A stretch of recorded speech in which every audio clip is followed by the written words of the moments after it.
성도 여러분들 안녕하십니까? 오늘도 안교교과 말씀 나눔 시간에 함께 하신 여러분들을 진심으로 환영합니다. 이제 함께 기도드리고 이 시간을 시작하도록 하겠습니다. 하늘에 계신 아버지 하나님, 저희들에게 이렇게 하나님의 말씀 앞에 서고 주의 음성을 들을 수 있는 특권을 허락해 주시니 감사드립니다.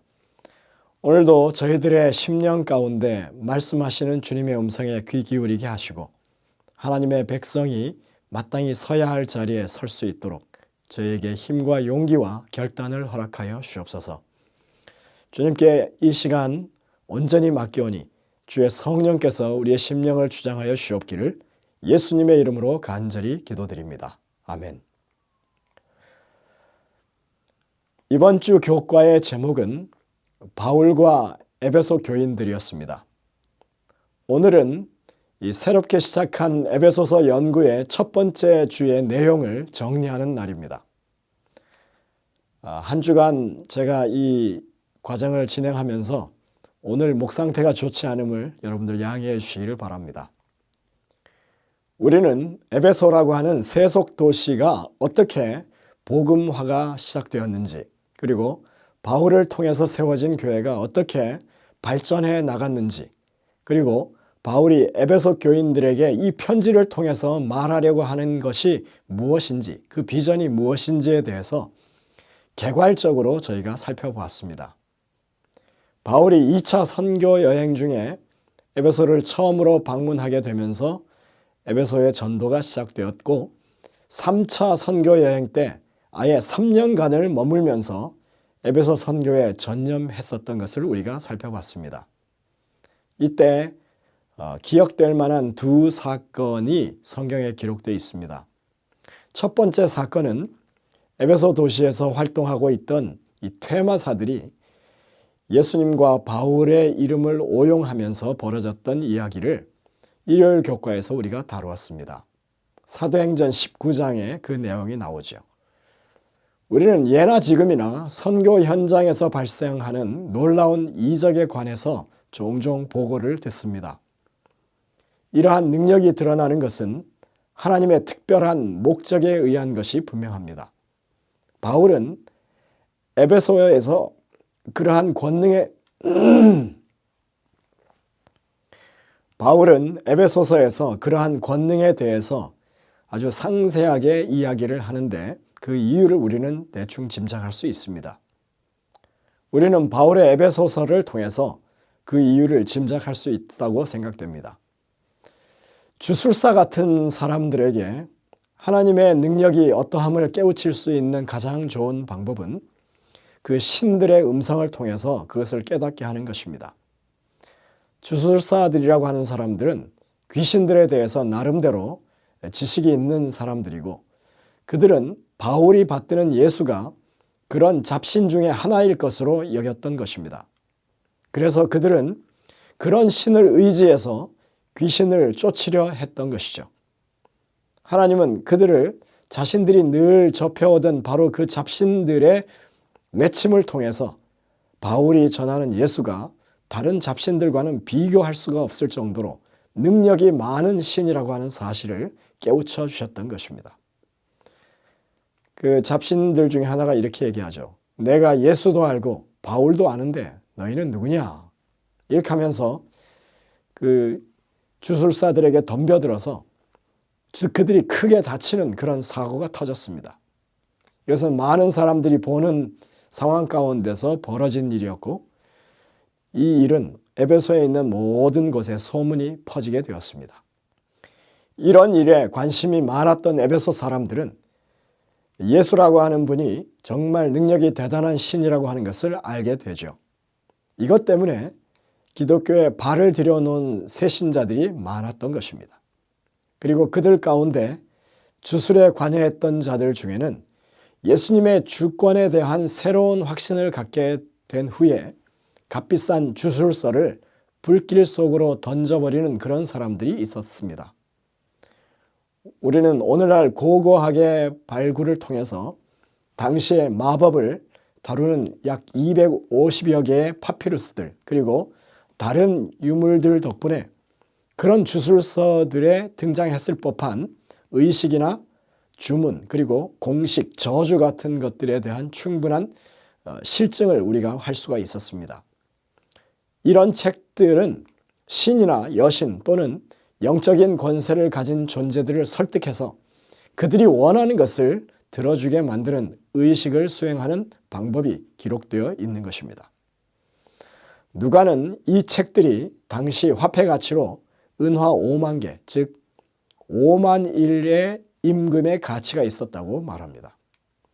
숙련된 노동자의 하루 임금을 약 20만 원으로 우리가 환산했을 때 5만 일치의 이 품삯은 약 100억에 해당되는 금액이 됩니다. 정말 엄청난 양이죠. 이런 세부 사항이 보여주는 것은 오늘날 많은 사람들이 점집이나 무당을 찾는 것과 사실은 같은 환경 가운데서 벌어진 일이라고 하는 것입니다. 이 책은 그들의 이 생사화복에 대한 것들이 대부분이었기 때문에 그들의 일상생활에서 그것이 얼마나 중요하고 중심적인 역할을 했는지를 우리에게 보여주는 것입니다. 그 사람들이 부적이나 마법이나 또는 주문과 같은 영적인 어떤 힘을 얻기 위한 전통적인 수단을 계속 사용하는 것에서부터 완전히 돌이켜야만 한다는 그런 분명한 확신을 갖도록 하기 위해서 하나님의 주권적인 개입이 꼭 필요했던 것이라고 이 클린턴 아놀드라고 하는 사람은 그렇게 주석을 했습니다. 우리는 에베소서의 대상 가운데 이렇게 사악한 우주의 기운의 영향력을 지속적으로 받아왔던 그런 새신자들, 왜냐하면 그 사람들은 그런 영향력에 익숙한 사람들이기 때문에 그런 것을 대처할 수 있도록 가르쳐야만 하는 그런 대상들이 이 에베소서의 대상 가운데 있었다고 하는 것을 기억할 필요가 있습니다. 그런 차원에서 바울은 에베소인들을 향한 이 서신 가운데에서 예수님을 모든 권세 위에 높임을 받으시는 분으로 드러냅니다. 동시에 하나님께서 이 믿는 자에게 주시는 능력이 얼마나 우월한 것인지를 강조하고 있는 것입니다. 이 주술사들의 사건의 여파는 한동안 이 선교적 호황을 누리게 했음이 분명합니다. 그렇게 잘 성장해 가던 교회는 또 다른 한 사건으로 큰 위기에 봉착하게 됩니다. 복음과 예수님의 능력이 에베소 사회에 조금씩 더 깊은 영향력을 끼치고 있던 그때 에베소가 가장 자랑으로 여겼던 아르테미스 숭배에서 문제가 발생했습니다. 다름 아니라 도시 안에서 아르테미스 여신 미니어처를 은으로 만들어서 팔던 상인들이 있었는데 복음을 배운 사람들로부터 사람이 만든 것은 신이 아니다라는 그런 이야기가 확산되기 시작했고 결국 그들의 수입이 감소하는 일이 벌어지게 된 것이었습니다. 이에 은세공업자 중에 하나인 데메드리오라고 하는 사람이 이 시민들을 선동하면서 난동을 일으키게 됩니다. 이들은 자신들의 영업 손실을 이유로 삼지 않고 에베소 도시에서 가장 이렇게 자랑스럽게 여기는 번영과 문화의 상징인 아르테미스 여신 숭배에 큰 문제가 앞으로 생길 것이라는 주장을 펼치면서 시민들을 선동하는 데 성공합니다. 흥분에 빠진 군중들이 교회 두 사람, 가이오와 아리스다고라고 하는 두 사람을 강제로 사로잡아서 2만 5천 명까지 수용할 수 있는 그 원형 대극장으로 끌고 들어가서 그들에게 위협을 가하면서 성토를 하기 시작한 것입니다. 군중 심리에 의해서 예측 불가능한 그런 상황이 펼쳐집니다. 두 사람의 운명이 순식간에 어떻게 될지 모르는 그런 일촉즉발의 상황이었습니다. 그때 에베소시의 시의회 의장이라고 하는 사람이 나서서 그들의 흥분을 가라앉히고 그 소란을 진정시키게 됩니다. 그는 매우 신중하게 대처했고 공정한 시각에서 군중들의 행동이 아주 적법하지 못하다고 하는 것을 지적하게 됩니다. 그는 교회가 아르테미스 여신 숭배를 폄훼했다는 선동자들의 주장을 일축해버립니다. 교인들이 신전 물건을 도둑질한 것도 아니고 아르테미스 여신을 모독한 일이 없는데 이런 억지를 부려서는 안 된다고 하면서 공직자로서 자신의 판단을 분명하게 말합니다. 만약 문제가 있다면 얼마든지 법적으로 고소할 수 있고 재판을 통해서 그 사안을 처리할 수 있다는 것입니다. 그래야 위대한 아르테미스의 신전지기인 이 에베소의 체면이 쓴다는 것이죠. 이 시의회 의장의 이러한 판단은 교회가 쓸 뻔했던 억울한 누명을 벗겨준 상황이 되었습니다. 이러한 일이 생길 수 있었던 이유는 당시 에베소 교인들이 보여준 행실이 매우 신사적이었고 모범적인 모습이었다고 하는 것입니다. 그들에 대한 평판 또한 좋았기 때문에 공직자로서 그들의 입장을 대변하는 것이 전혀 부담이 되지 않는 그런 상황이 되었던 것입니다. 여러분들, 한때 한국에서 땅밟기 기도라고 하는 것이 유행했던 적이 있습니다. 불교 사찰 같은 것을 찾아가서 그곳에 있는 탑을 돌면서 기도하는, 그것도 이렇게 통성으로 기도하는 그런 행위를 말합니다. 이스라엘 백성들이 여리고 성 주위를 맴돌아서 여리고를 함락했던 것처럼 대한민국 땅에서 불교를 몰아내기 위해서 그렇게 하는 것이 맞다고 하는 취지였습니다. 하지만 이런 사실이 사람들에게 알려지면서 한국 사회에 기독교에 대한 아주 부정적인 영향력이 미쳐지게 된 것을 우리가 알아야 합니다.